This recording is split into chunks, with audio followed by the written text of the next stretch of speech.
ইফতারির পূর্ব মুহূর্তে দোয়া করুন, এটি ভুলে যাওয়া যাবে না। প্রতিদিন ইফতারিকে সামনে নিয়ে আমরা দোয়া করব, কারণ হাদিসে এসেছে সালাসু দাওয়াতিন মুস্তাজাবা, 3 ব্যক্তির দোয়া আল্লাহ তাআলার কাছে কবুল হয়ে যায়। এই দোয়া আল্লাহ কখনো ফিরিয়ে দেন না। এর মধ্যে একটা দোয়া হচ্ছে দাওয়াতুস সাইম, রোজাদারের দোয়া আল্লাহ কখনো ফিরিয়ে দেন না। দাওয়াতুস সাইমি মাকবুল, এটা আল্লাহর কাছে কবুল হয়ে যায়।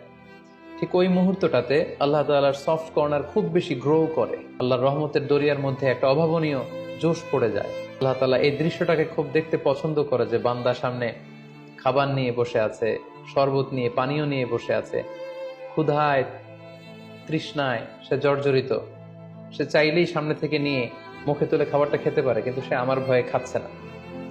তখন আল্লাহ তাআলা এই দৃশ্যটা দেখতে বড্ড পছন্দ করেন। ঠিক এই মুহূর্তে আপনি যখন বুদ্ধি করে আল্লাহ তাআলার কাছে চাইতে শুরু করবেন, কায়মনো বাক্যে চোখের পানি ছেড়ে, আপনি চাইতে দেরি হবে, এই দোয়া আল্লাহ তাআলার কাছে কবুল হতে দেরি হবে।